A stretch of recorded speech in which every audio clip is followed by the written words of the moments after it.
우리에게 주신 하나님의 말씀은 고린도전서 14장 40절 말씀입니다. 281면입니다.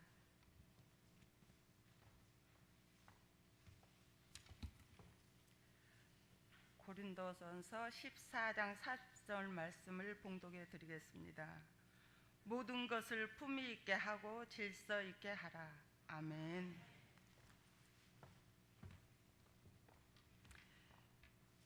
이용루 목사님 나오셔서 품위 있고 질서 있게라는 제목으로 말씀 주실 때 큰 은혜 받으시길 바랍니다. 기도하겠습니다. 은혜로우신 주님 감사합니다. 우리에게 좋은 환경과 또 예배할 수 있는 조건과 또 그 외에 우리에게 필요한 모든 것을 채워주시고 인도하여 주시니 무한 감사를 드립니다. 하나님 아버지, 무엇보다도 이 시간 아버지 하나님의 말씀 앞에 설 수 있도록 우리의 발걸음을 인도하여 주시니 또한 감사를 드립니다. 아버지 하나님, 주님의 말씀을 함께 나눌 때에 성령님께서 함께하여 주셔서 우리의 마음속에 뜨거움이 있게 하여 주시옵고 영적인 도전이 있게 하여 주시옵고 또한 우리의 삶을 변화시킬 만한 귀한 말씀, 능력의 말씀으로 다가올 수 있도록 인도하여 주시옵소서. 이 시간 모든 것 주님께 맡겨오며 우리 구주 예수 그리스도의 이름으로 기도하옵나이다. 아멘. 주님의 은혜가 여러분과 함께 하시기를 기원드립니다. 선진국과 그렇지 못한 나라에 대한 비교를 한다면 우리가 익히 알고 있는 그러한 사실들입니다. 여러 가지가 있겠지만 거리에 나가보면 금방 선진국과 그렇지 못한 나라의 그 차이를 금방 식별할 수가 있습니다. 선진국에서는 교통신호를 정말 잘 지킨다고 합니다. 인적이 드문 그런 곳에 세워진 신호등에서도 빨간불이 들어오면 사람이 안 건너가도 차들이 섰다가 초록색 불이 켜지면 그때 차가 움직인다는 그런 이야기들을 종종 들은 일이 있습니다.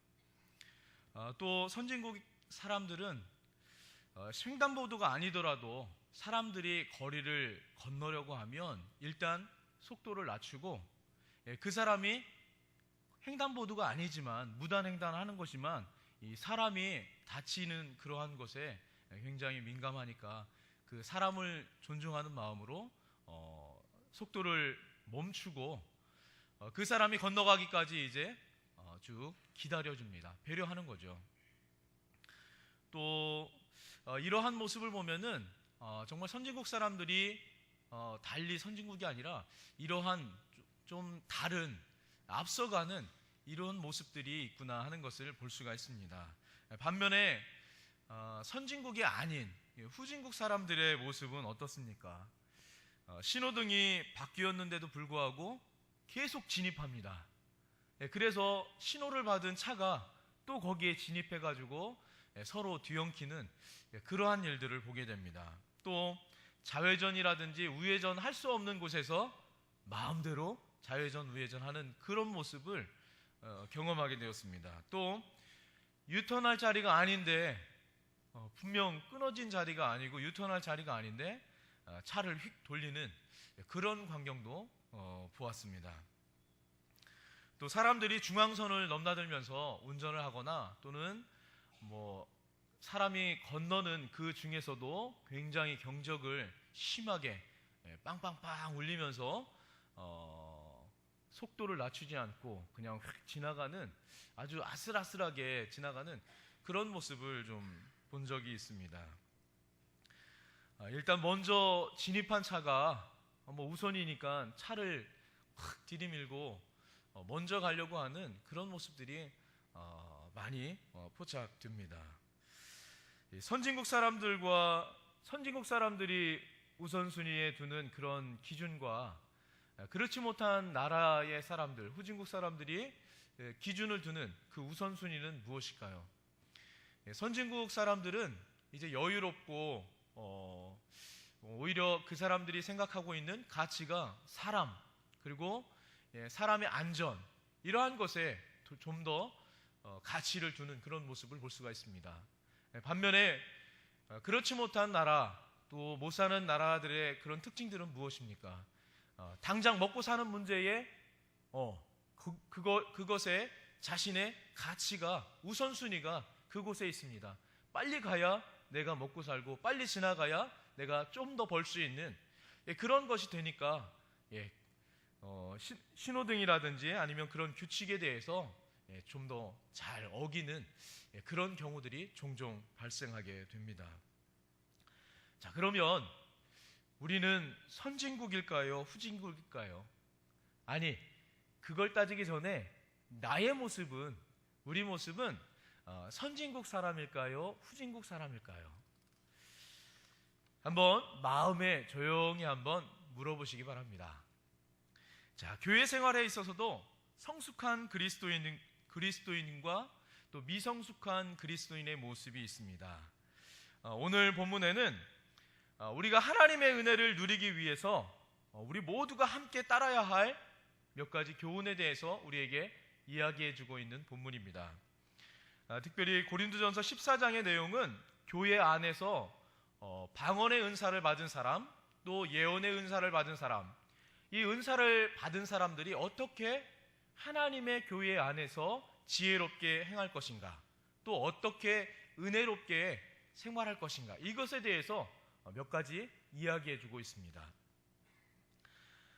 오늘 이 교훈 속에서 정말 하나님의 말씀을 우리의 삶에 한번 비춰보고 우리의 모습을 한번 점검해보고 우리를 조정할 수 있는 그런 시간이 되었으면 좋겠습니다.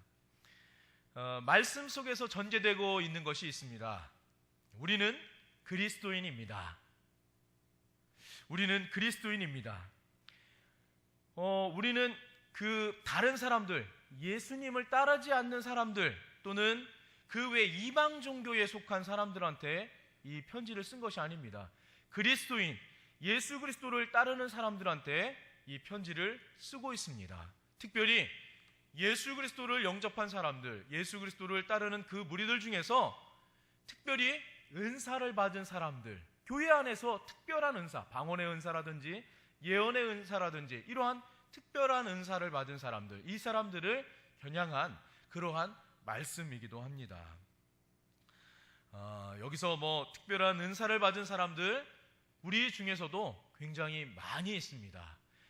예수 그리스도를 영접한 사람들에게는 이렇게 하나님께서 주시는 은사, 특별한 선물을 받아 누리게 되어 있습니다. 여러분, 사모하는 마음으로 그 특별한 은사들을 바라보시기 바랍니다. 제가 한번 고린도전서 14장 4절 말씀을 한번 읽어보도록 하겠습니다. 방언을 말하는 자는 자기의 덕을 세우고 예언하는 자는 교회의 덕을 세우나니. 아멘. 방언을 말하는 사람은 누구의 덕을 세운다고 이야기하고 있습니까? 자신의 덕을 세운다고 이야기하고 있습니다. 또 예언하는 사람은 무엇의 덕을 세운다고요?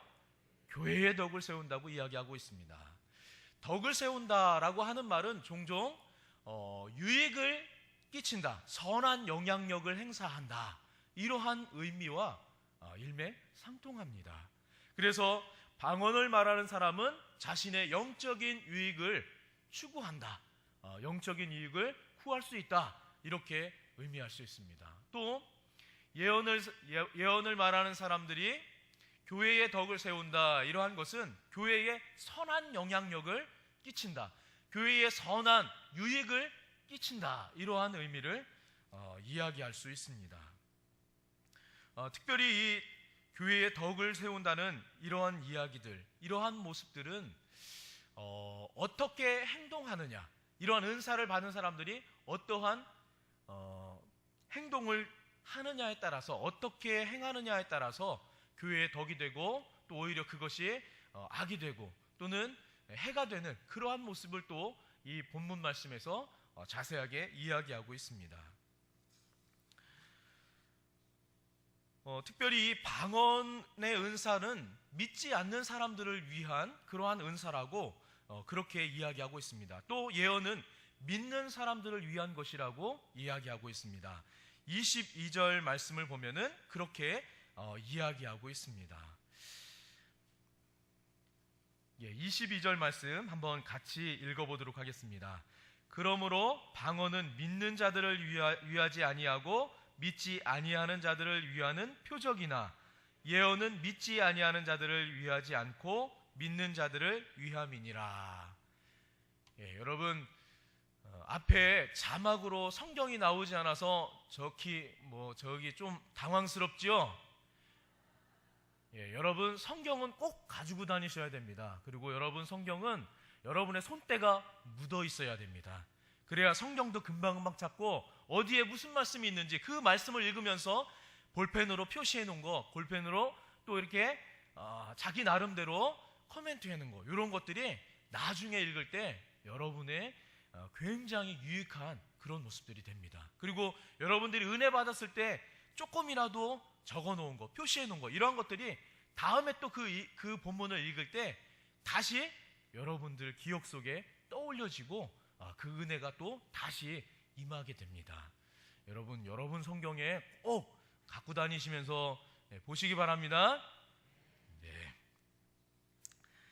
자, 그런데 이 방언을 하는 사람들, 이런 사람들에 대해서는 몇 가지 우리에게 교훈을 주고 있는데, 여러분, 방언을 하는 것이 유익한 건가요? 아니면 안 하는 것이 유익한 건가요? 이쪽 분들만 방언하시는 분들이신 것 같아요. 방언을 하는 게 유익한 건가요? 아니면 안 하는 게 유익한 건가요? 여러분, 정확하게 말씀하시기 바랍니다. 성경은 분명히 우리에게 방언하기를 원한다, 이렇게 이야기하고 있습니다. 모든 사람들이, 특별히 모든 사람들이 방언의 은사 받기를 원한다, 이렇게 이야기하고 있습니다. 왜? 개인적으로 방언의 은사가 우리에게 영적인 유익을 굉장히 많이 가져다 주기 때문에 그렇게 이야기하고 있습니다. 여러분 모두 방언의 은사를 받기를 원합니다. 자, 그리고 예언도 마찬가지입니다. 예언도 많은 사람들을 위해서, 교회에서 더욱더 큰 유익, 영적인 유익이 있기 때문에 많은 사람들이 예언하기를 원한다, 이렇게 사도 바울 선생님은 이야기하고 있습니다. 그런데 이 말씀에 있어서 이 은사들을 절제할 필요가 있다고 합니다. 그 말씀을 26절 말씀을 보면은 이렇게 이야기되고 있습니다. 제가 읽어보겠습니다. 그런즉 형제들아 어찌할까? 너희가 모일 때에 각각 찬송시도 있으며 가르치는 말씀도 있으며 계시도 있으며 방언도 있으며 통역함도 있나니 모든 것을 덕을 세우기 위하여 하라. 아멘. 여기에 보니까 모든 것을, 가르치는 것도, 방언하는 것도, 예언하는 것도, 통역하는 것도, 하나님께 받은 모든 은사가 모든 사람, 모든 교회의 사람들을 위해서, 유익한 것을 위해서, 덕을 세우는 것에 위해서 사용되어야 한다, 이렇게 이야기하고 있습니다. 우리 교회 안에는 성향이 참 다양한 사람들이 모여 있습니다. 여러분, 옆에 있는 분 한번 바라보십시오. 옆에 있는 분하고 본인하고 얼마나 많은 다른 점이 있습니까? 그렇죠? 어떤 분은 조용조용히 이야기하는 분도 있습니다. 그렇죠? 잘 들리지가 않아가지고 귀를 계속 쫑긋쫑긋 세워야 되는 그런 목소리를 소유한 사람도 있습니다. 그런 사람들 대부분 성격들이 어때요? 아주 조용합니다. 아주 그런 분들이 참 많아요. 그런데 저처럼 목소리가 좀 큰 사람들이 있지요. 무조건 목소리 크게 내고 어딜 가든지 하여튼 목소리가 큰 그런 분들이 계십니다. 이런 분들은 기도할 때도 어떻게 기도해요? 목소리 엄청 크게 기도합니다. 그러다 보니까 교회 안에 이런 사람들이 공존하다 보니까 어떤 사람은 조용히 묵상할 때 기도를 더 잘 되는 분도 계시고, 어떤 분들은 방언도 하고 하여튼 있는 소리 없는 소리 다 질러가면서 기도할 때 또 하나님 앞에 기도가 잘 되는 그런 사람도 분명 있습니다. 그렇죠? 인정하지 않으시는 것 같습니다. 그런 사람들이 분명히 우리 교회 안에 굉장히 많이 존재하고 있습니다. 그러다 보니까 교회 안에서 어떤 분에 맞춰야 될지 이러한 것들이 맞출 수가 없습니다. 그러다 보면 교회 안에서 어떻게 질서 있게 이것을 조율할 것인가? 우리가 정해놓은 룰들이 있습니다. 규칙들이 있습니다. 예배 전에 우리 교회에서는 조용한 음악을 틀어줍니다. 그렇죠? 오셔서 이렇게 만나서 아유 반갑습니다, 뭐 기쁩니다 하면서 계속 누가 송아지 산 얘기, 뭐 쌀 파른 얘기, 콩 산 얘기 이런 거 하라고 틀어주는 게 아니라 오셔서 조용히 묵상기도 하라고 그렇게 조용한 음악을 틀어주는 겁니다. 교회 오시면 일단 물론 나눔을 갖는 건 이 밑에 로비에서 가지시고 이 안에 들어오시면 조용히 묵상하는 그런 모습이 있었으면 좋겠습니다. 조용히 예배를 준비할 수 있는 그런 모습이 있었으면 좋겠습니다. 이 안에서도 이렇게 쭉 써놨는데요. 은혜로운 예배를 위해서 휴대폰을 꺼주세요. 이렇게 써놓은 문구가 있습니다. 계속 광고 전에 하다가 요즘에 잘 안 하고 있는데 그러다 보니까 휴대폰을 진동으로 놓지 않으시거나 꺼지 않으신 그런 분들이 종종 계십니다. 여러분, 우리가 하나님 앞에 예배드리기 위해서는 우리가 서로 정한 겁니다. 하나님 앞에 은혜로운 예배가 되기 위해서, 하나님 앞에 은혜로운 말씀을 듣기 위해서 휴대폰이 울리면 조금 방해되잖아요. 그렇죠? 그리고 또 휴대폰이 오면 꼭 받아서 이렇게 말씀하시는 분들이 계십니다. 나 예배 왔어. 이따가 전화할게. 뭐 하여튼 그것도 조용한 목소리로 하시지만 굉장히 크죠. 다 이렇게 하면서 말씀하시는 분들이 계신데, 우리 예배드리는 그동안은 좀 휴대폰을 꺼주시고 만약에 아주 급한 전화가 올 일이 있으시면 제일 끝에 문 옆에 앉아 계시던가 아니면 그 전화를 다음에 통화해 주십시오. 미리 이렇게 사전에 연락을 하시고 그 다음에 예배를 드리시면 다른 사람들과 함께 더 은혜로운 예배가 되지 않겠습니까?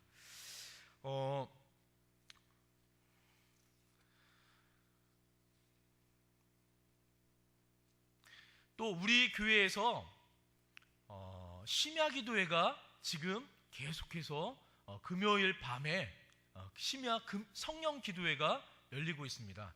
제가 숫자를 뒤에서 이렇게 쭉 세봅니다. 여러분, 근데 우리 교회에 기도하는 분이 굉장히 많은 걸로 제가 알고 있거든요. 그런데 심야 기도회 시간에 보면은 뒤에서 이렇게 몇 분이나 오셨나 세보면은 우리 교회 너무 적습니다. 기도하는 분. 여러분, 물론 이제 건강이 따라주지 않으셔서 집에서 기도하는 분도 계시지만은 여러분 건강이 허락되시는 분, 그리고 여러분 여건이 허락되시는 분, 아니 여건이 허락되지 않더라도 기도할 수 있는 분, 그리고 가정을 위해서 기도하실 분, 우리 교회를 위해서 기도하실 분, 자녀를 위해서 기도하실 분, 나라를 위해서 기도하실 분, 여러분 금요 성령 기도에 꼭 나오셔서 우리 함께 부르짖어서 기도할 수 있는 그런 모습이 되었으면 좋겠습니다. 여러분, 우리를 위해서 우리가 함께 우리 하나님의 나라를 세워가는 그 일에 동참하는 그 모습으로 기도회에 동참하는 겁니다. 여러분, 그 시간에 뭐 하고 계십니까? 여러분, 그 시간에 무엇 하고 계십니까? 여러분, 그 시간은 이 자리에 나와서 기도하는 시간입니다. 그것을 위해서 우리가 함께, 이 시간은 우리가 함께 모여서 뜨겁게 기도하자, 이렇게 해서 하나님 앞에서 결단하고 그 시간을 만들어 놓은 것입니다. 여러분, 그 시간만큼은 다른 곳에 계시지 않으셨으면 좋겠습니다. 그 시간만큼은 이곳에 나와서 마음을 모아서 하나님 나라를 위해서, 우리 교회를 위해서, 우리 자녀를 위해서, 우리 나라를 위해서, 또 우리가 섬기고 있는 우리 목사님을 위해서, 우리 장로님들을 위해서, 권사님들을 위해서, 안수 집사님들을 위해서, 또 봉사자들을 위해서 함께 기도할 수 있는 그런 시간이 되었으면 좋겠습니다. 그 시간만큼은 정말 소리 질러서 막 기도해도 누가 뭐라고 하지 않습니다. 그 시간만큼은 크게 소리 질러서 기도해도 누가 뭐라고 하는 사람 전혀 없습니다. 그 시간은 왜? 부르짖어서 기도하는 그 시간으로 우리가 삼았기 때문에 그렇습니다. 여러분, 부르짖어서 기도할 그런 분들은 꼭 금요일 9시입니다. 9시 꼭 나오셔서 함께 정말 부르짖어서 기도할 수 있는 그러한 모습이 되었으면 좋겠습니다. 제가 37절과 38절 말씀을 새번역 버전으로 한번 읽어보겠습니다. 새번역 버전으로 읽습니다. 누구든지 자기를 예언자나 성령의 은사를 받은 사람이라고 생각하거든 그는 내가 여러분에게 써 보내는 이 글이 주님의 명령이라는 것을 아십시오. 누구든지 이것을 인정하지 않으면 그 사람도 인정을 받지 못할 것입니다. 아멘. 여러분 성경하고 조금 다르지요? 우리 개역 개정판을 보고 있는데 개역 개정판이 조금 이해가 좀 어려운 것 같아서 이해가 더 쉬운 그런 성경이 아마 표준 세번역 성경 이 부분에 대해서 표준 세번역 성경이 좀 더 이해가 빠를 것 같다 해서 제가 이렇게 준비해 왔습니다.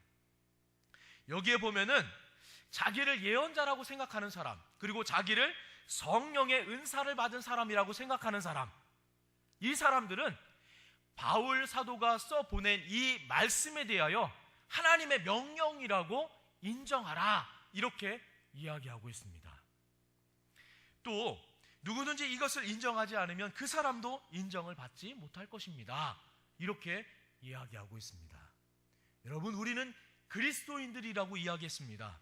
그리스도인들이라면 하늘의 신령한 은사를 받아 누리게 되어 있습니다. 실제로 우리 교회에는 이러한 은사를 받은 사람들이 많이 있는 것을 제가 알고 있습니다. 그런데 중요한 것은 하나님의 말씀을 인정하는 모습이 있어야 된다고 이야기하고 있습니다. 여러분, 여기에 보면은 고린도 교회에 있는 모든 교회들, 고린도 교회에 있는 모든 성도들, 바울과 지금 떨어져서 생활하고 있습니다. 그럼에도 불구하고 이 영적인 지도자로서 바울을 인정하고 있습니다. 그리고 영적인 하나님의 메신저로서 이 바울 사도를 인정하고 있습니다. 그래서 이 바울 사도는 이야기합니다. 내가 이렇게 당신들한테, 여러분들한테 써 보내는 이 말씀은 하나님의 명령으로 알고 지키시기 바랍니다. 순종하시기 바랍니다. 이렇게 이야기하고 있습니다. 여러분, 우리 교회의 영적 리더는 누구입니까? 우리 교회의 하나님의 말씀의 메신저는 누구입니까? 바로 담임 목사님이십니다. 여러분, 우리가 하늘의 신령한 은사, 은혜, 이러한 것들을 많이 누리고 있다고 하면서 하나님의 말씀을 순종하지 않는다면, 하나님의 말씀을 인정하지 않는다면 하나님께 인정을 받을 수 있습니까? 없습니까? 이 말씀대로 따지자면 그는 인정을 받지 못할 것이다, 이렇게 이야기하고 있습니다. 여러분이 그리스도인으로서 하나님의 교회에 소속된 하나님의 사람이라면 반드시 이 법을 지켜야만 되는 것입니다. 이 땅의 흉흉한 소식들이 종종 우리의 귀를 울리고 있습니다. 또 이단, 사이비, 그 외에 많은 사람들, 잘못된 말씀을 전하고 있는 사람들이 굉장히 많이 있습니다. 여러분, 그럼에도 불구하고 그러한 것들을 따라가는 사람들이 이 시대에 종종 있습니다. 그리고 어떤 사람은 우리 교회에 소속되어 있으면서도 다른 영적인 지도자가 있다고 생각하는 사람들, 여기는 사람들, 이런 사람들이 있습니다. 여러분, 그것은 그렇게 생각하는 사람들의 착각인 것입니다. 여러분, 부여중앙성결교회에 소속되어 있는 한 여러분에게 전달되는 하나님의 메신저는 우리 교회의 담임 목사님이신 것입니다. 여러분, 정말 듣고 순종하는 이에게는 하나님께 인정을 받게 되는 것이고, 그렇지 못한 사람에게는 인정을 받을 수 없다고 성경이 우리에게 정확하게 이야기하고 있습니다.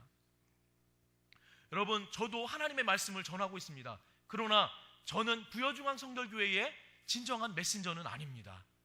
진정한 메신저는 담임 목사님이시고, 담임 목사님의 위임을 받아서 하나님의 말씀을 전하는 사람일 뿐입니다. 우리 부교역자들은 다 그렇습니다.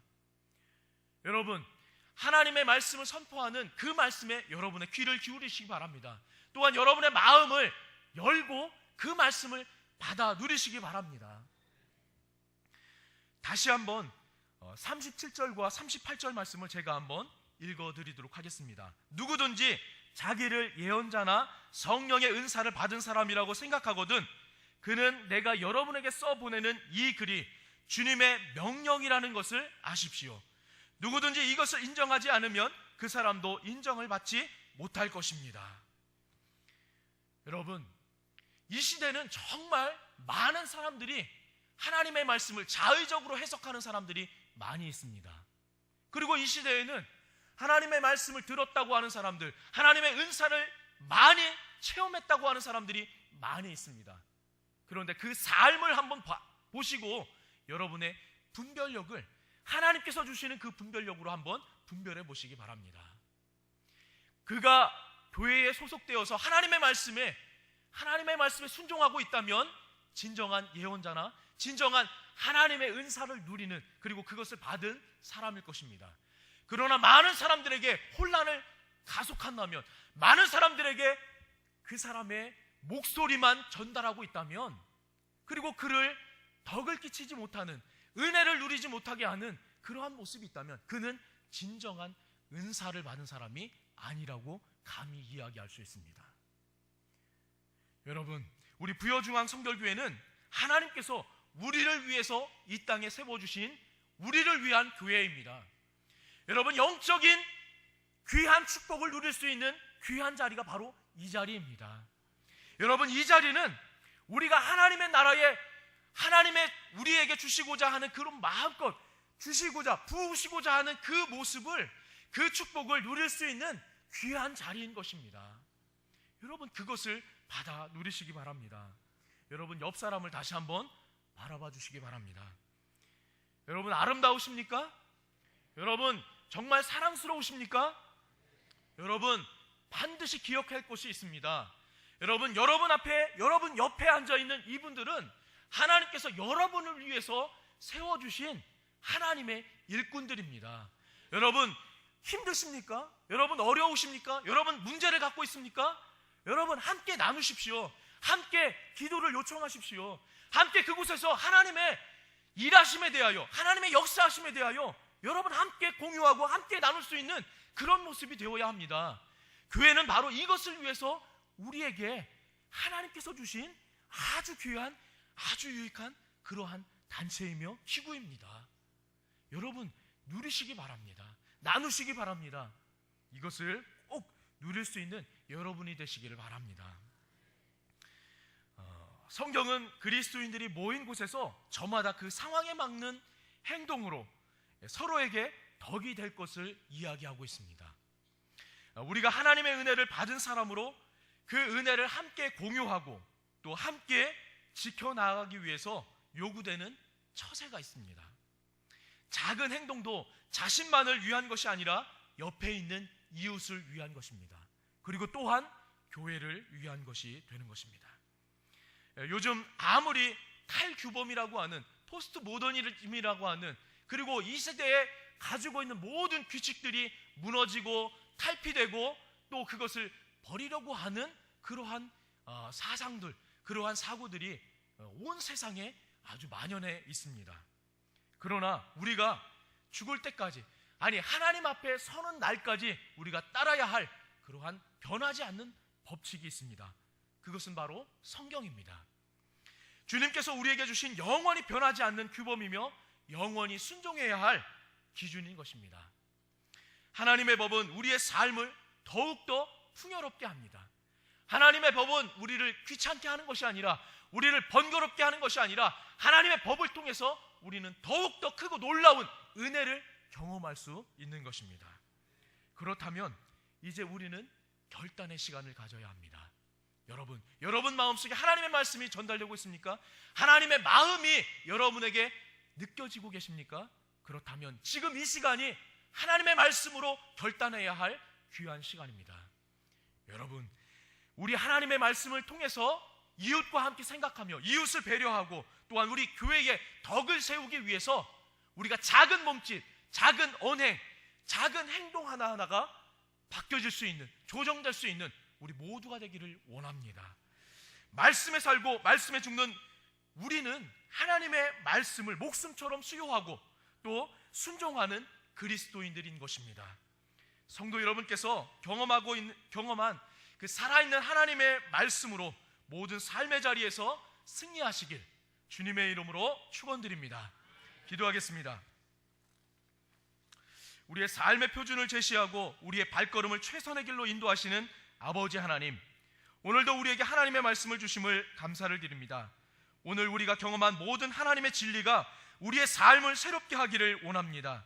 말씀으로 비추어진 우리의 삶의 모든 것이 오직 주님의 음성이 되게 하여 주시고, 하나님의 음성에 우리의 마음을 기울이고 순종의 결단을 내릴 수 있는 저희 모두가 되게 하여 주시옵소서. 우리의 삶에 항상 하나님의 말씀이 우선되게 하시고 말씀으로 승리하는 삶이 되도록 저희에게 은혜를 부어 주시옵소서. 헌신을 다짐하고 있는 삼교구 모든 교우들과 부여중앙교회의 모든 지체들이 하나님의 선한 믿음의 용사들이 되도록 인도하여 주시옵소서. 모든 것 주님께 감사드리오며 우리 구주 예수 그리스도의 이름으로 기도합니다. 아멘.